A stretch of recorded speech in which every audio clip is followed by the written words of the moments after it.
satisfação tê-los aqui hoje e nós temos um assunto muito importante para conversar. Vamos falar sobre depressão. Qual é a diferença entre tristeza, depressão e luto? Tristeza é um sentimento universal que todas as pessoas sentem uma vez ou outra ao longo da vida, face às adversidades que surgem, que a gente tem que enfrentar. O luto é uma tristeza muito grande, muito intensa por um período maior, que é relacionado geralmente com uma perda. Popularmente, o luto é conhecido como sendo uma reação a uma perda, à morte, ao falecimento de algum ente querido, de alguém que a pessoa gostava muito. Entretanto, o termo luto, a reação de luto, ela se relaciona muito mais com uma perda, pode ser qualquer perda, né, que seja importante para a pessoa.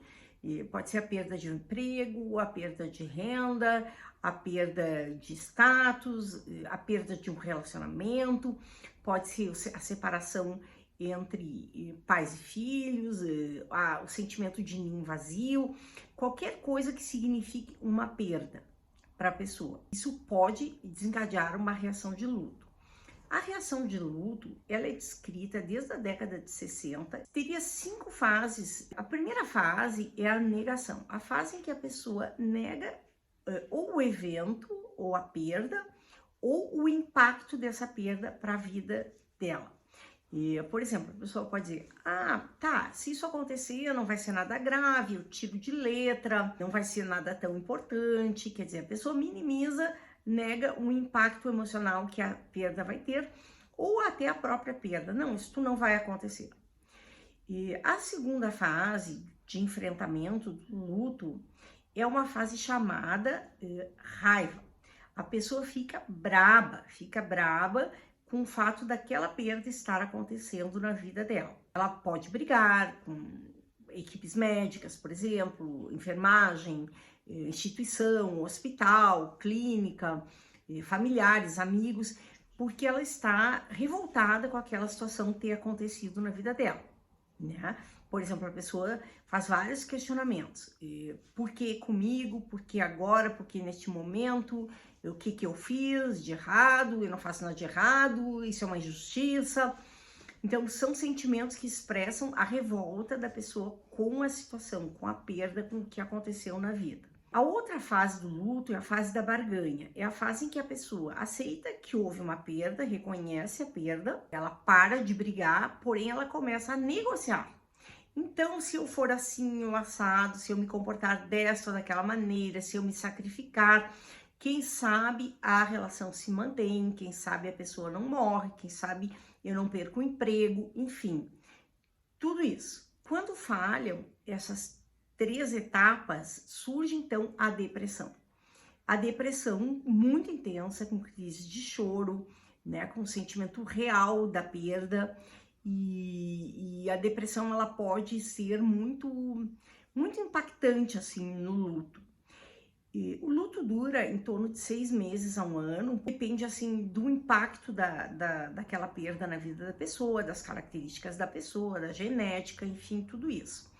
Pode ser necessário nesta fase uma abordagem psicoterápica, para que a pessoa tenha um espaço para falar sobre o luto. Depois da depressão, então vem a fase final, a última etapa, que é a etapa de elaboração, que nós da MindJoint consideramos fundamental esta etapa, pois é uma etapa em que, para além da resiliência à perda, a pessoa também consegue superar a perda. A elaboração é uma etapa em que a pessoa ela consegue fazer da perda, da tristeza, uma coisa muito boa, construtiva, positiva na vida. É uma etapa em que a pessoa cresce emocionalmente, amadurece e evolui. Então, essas são as etapas do luto, elas são intercambiáveis, simultâneas, tá? A pessoa pode ter no mesmo dia várias fases, uma hora tá brava, uma hora tá deprimida, uma hora tá negando, até que se dá a elaboração. Uma coisa importante, uma diferença sobre o luto, uma coisa que diferencia o luto da depressão, é que no luto a autoestima se mantém intacta. certo? A pessoa não fica pensando, ah, eu sou um fracasso, ah, eu sou feia, ah, eu sou inadequada, ah, eu não vou conseguir. No luto, a pessoa tem o sentimento de impotência frente àquela realidade, mas ela não fica com autoestima, o autoconceito desvalorizado, como é no caso da depressão. Mas para falar mais para a gente sobre depressão, nós temos hoje um convidado muito especial, o Dr. Ivo Peixoto, que é um médico psiquiatra especialista pela URGS, com pós-graduação em psicoterapia pela URGS, que tem uma experiência de 25 anos tratando, atendendo, acolhendo pessoas com depressão. Então ele vai falar um pouquinho pra gente sobre depressão. Seja muito bem-vindo, Dr. Ivo Peixoto, ao canal da Mind On. Esperamos reencontrá-lo em outras oportunidades. Olá, meu nome é Ivo Peixoto, eu sou médico, psiquiatra e psicoterapeuta em Porto Alegre há mais de 25 anos. Eu fui convidado pela colega doutora Gilmara Bueno e a doutora Elisa Fazolin Melo a comentar um pouco sobre a minha experiência no tratamento de pacientes com depressão. Bom, a tristeza é o sintoma mais comum nas depressões. Porém, nem toda tristeza é uma depressão. A tristeza geralmente é um fato, uma emoção consequente a um fato negativo na vida, uma perda, uma separação, um abandono, uma rejeição, um luto. A emoção adequada nessa situação é ficar triste, ficar aborrecido, frustrado. A tristeza é muito democrática. Ninguém deixou de passar pela vida sem sentir momentos de tristeza. E a tristeza tem um aspecto, me parece, quase que pedagógico. Ela ensina o indivíduo a pensar sobre a sua vida, as causas que levaram até esse estado de coisas. A tristeza tende a durar um certo tempo, 1, 2, 3 meses, 4 meses. Um luto se espera que dure às vezes meio ano, 1 ano no máximo, e ela acaba se resolvendo, outras coisas vão acontecendo na vida e o sujeito vai dando a volta por cima, como se diz. O melhor tratamento para a tristeza é conversar sobre a vida, que a gente chama de psicoterapia, mas até conversar com amigos é bom, conversar com alguém que escute, na verdade, já é uma grande coisa. A depressão inclui esse sentimento de tristeza, e a tristeza continuada até pode levar a um quadro de depressão, mas a depressão é uma doença mais complexa. Realmente ela tem, além desses sintomas emocionais, tem sintomas físicos, sintomas cognitivos, sintomas comportamentais. Além da tristeza, tem angústia, tem ansiedade, tem um sentimento de culpa, tem pessimismo. Pessoas depressivas ficam desanimadas, desmotivadas, elas tendem a ficar mais isoladas socialmente, ter mais dificuldades de concentração, de memória. Um sintoma característico das pessoas com depressão é não ter prazer com nada. As coisas que antigamente eram boas, divertidas, alegres, não têm mais graça. E a questão também ligada ao pessimismo, de ficar, como a gente chama, de negativistas. São pacientes que ficam dizendo não para tudo, não foi bom, não vai ser bom, não quero, não gosto, não vou. Esse tipo de sintoma continuado por 2, 4, 6, 8 semanas caracteriza o quadro de depressão. É um diagnóstico que existe há milhares de anos, desde o século V antes de Cristo. Já tem uma descrição de um quadro de melancolia feita pelo Hipócrates, o pai da medicina. E é muito semelhante à descrição atual, com mudanças, claras dos termos, da linguagem, mas é basicamente uma pessoa com esses sintomas todos, com desvitalização.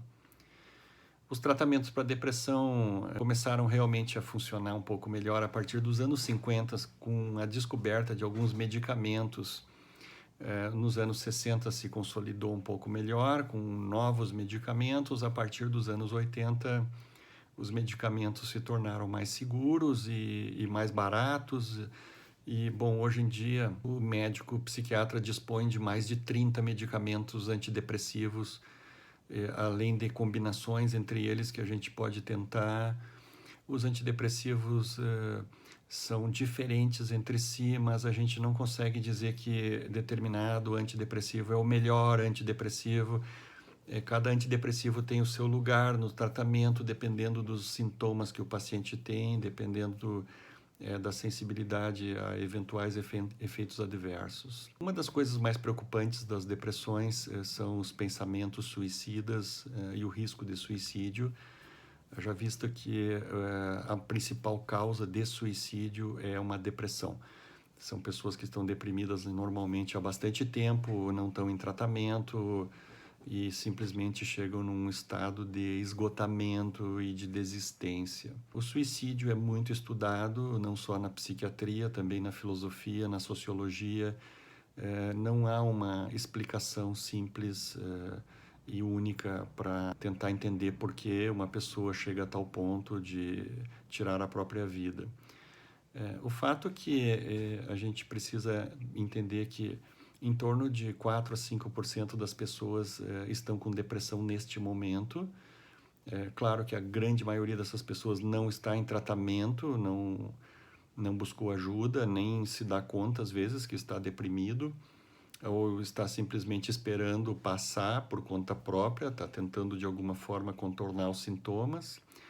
E claro que isso é uma quantidade muito grande de pessoas no mundo todo. Um pequeno percentual dessas pessoas pode chegar ao ponto de desejar e tentar o suicídio. A doutora Gilmara e a doutora Elisa Fazolin Mello estão desenvolvendo uma plataforma chamada MindJoint, uma plataforma de internet de informação e auxílio a pessoas que estejam em risco de suicídio, e um aplicativo para celular chamado Juntamente, que também está em implantação nesse momento, para que os pacientes tenham, as pessoas que tenham curiosidade ou dúvidas ou angústias em relação a isso, possam encontrar informação científica adequada e também recursos terapêuticos, né, de o que fazer nessas situações com um familiar que chegue com esse tipo de suspeita ou de queixa.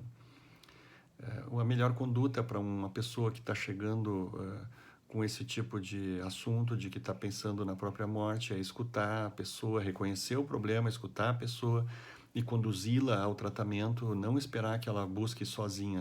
Ela precisa que alguém pegue na mão e a leve até um médico, né, para ser atendida. A depressão é um assunto muito amplo, há muita literatura, há muitas páginas na internet sobre a depressão. E, bom, o objetivo desse vídeo não é absolutamente esgotar esse assunto, mas sim chamar atenção para ele e divulgar a plataforma MindJoint e o aplicativo Juntamente. Obrigado pela atenção a todos. Pessoal, se vocês gostaram deste vídeo, não esqueçam de dar um like e apertar o sininho. Se inscrevam no canal, tá?